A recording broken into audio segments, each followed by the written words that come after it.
Now, turn to Section 2. Section 2.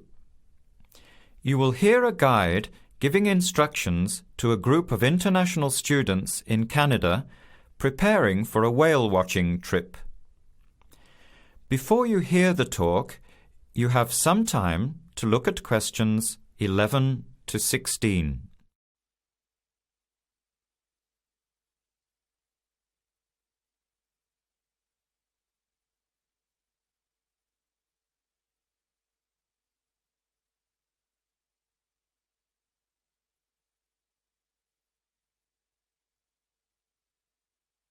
Now listen carefully to the first part of the talk and answer questions 11 to 16.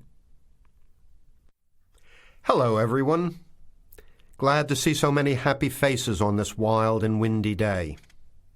Are you all ready to go looking for whales? I'm Tony, and our other guide today is Dale. We'll be using these 2 rubber boats you see here, and our trip today will take 3 hours. In a few minutes, we'll be heading into part of the largest temperate rainforest of the Pacific Northwest. I'll show you our route on the map here. This is where we are now. We'll be leaving the sheltered bay and heading out across the mouth of the bay toward the open water. As you know, last night there were strong winds in the area, so we can't go out into the ocean as we had planned. Near the mouth, the water will be quite rough. That's where we are most likely to spot orcas, or killer whales, as they are also called. After crossing the mouth of the bay, we'll enter the calmer, shallower waters. This is where you look for gray whales. Then we will continue up this narrow inlet close to the shore. You will have a great view of giant fir and cedar trees that have never been logged. Here is the place to watch for wildlife. You are likely to see bears along the shore and eagles in the sky overhead. Right at the back of the inlet here are the hot springs where we will be stopping for an hour. You can have a soothing soak in bubbling hot water before the return trip. I'll tell you a little bit about the whales now, because with the noise of the wind and the engine, you won't be able to hear much out there. As we head out in the boat, we will probably see dolphins first. They are a gray color and quite small, 1 to 2 meters long. They will swim right beside the boat, racing along and sometimes jumping out of the water just ahead of us. They swim very fast, and they are playful and curious. They're really fun to watch. The next ones we'll see are orcas, or killer whales, which are actually members of the dolphin family. They are 7 to 8 meters long, very fast, and they have sharp teeth. Some stay in these waters all year round. We identify them by the distinctive black and white color.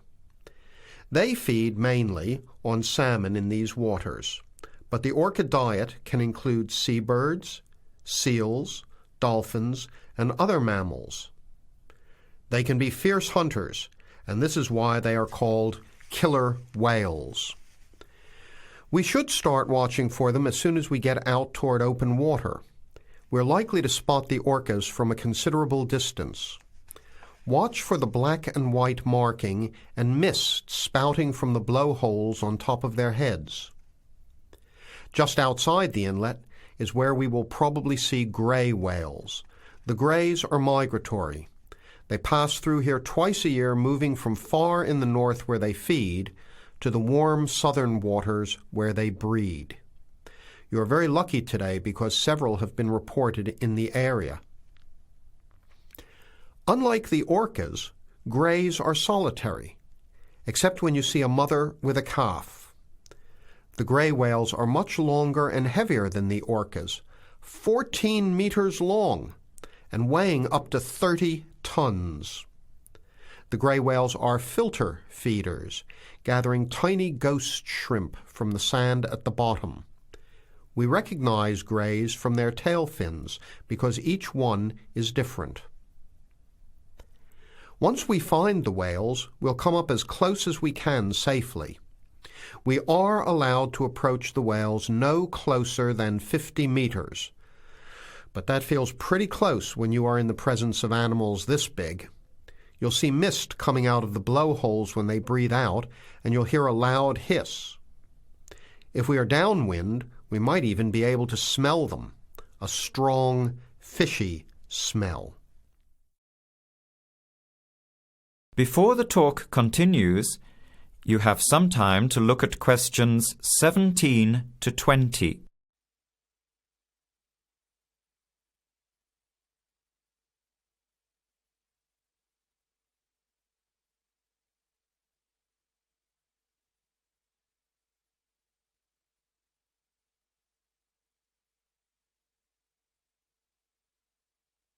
Now, as the talk continues, answer questions 17 to 20. Now, for just a few words of caution. It will be quite bouncy out there, especially in the front of the boat. If you want a smoother ride, stay in the middle of the boat, close to the engine. Hold on to the ropes and keep an eye on any big waves. Be alert so you don't get thrown out of the boat. In case of an emergency, you are all wearing survival suits. They'll keep you warm and dry in or out of the water. They are bright orange for visibility. The water temperature is around 8 degrees. Without these suits, you would only last a few minutes in this cold water. With these suits, your survival time is increased dramatically. They will keep you upright in the water even if you can't swim. But we don't expect anybody to end up in the water, so don't worry. Now, are there any questions? I'm afraid of getting seasick. Right. I was just coming to that. If you think you might get seasick, take one of these patches and put it on your arm at the wrist, like this. It works on pressure points of the body and will relieve seasickness without the drowsiness you can get from pills. Are there any other questions? All right then, let's start loading up the boats. We leave in 5 minutes. That is the end of section 2. You have half a minute to check your answers.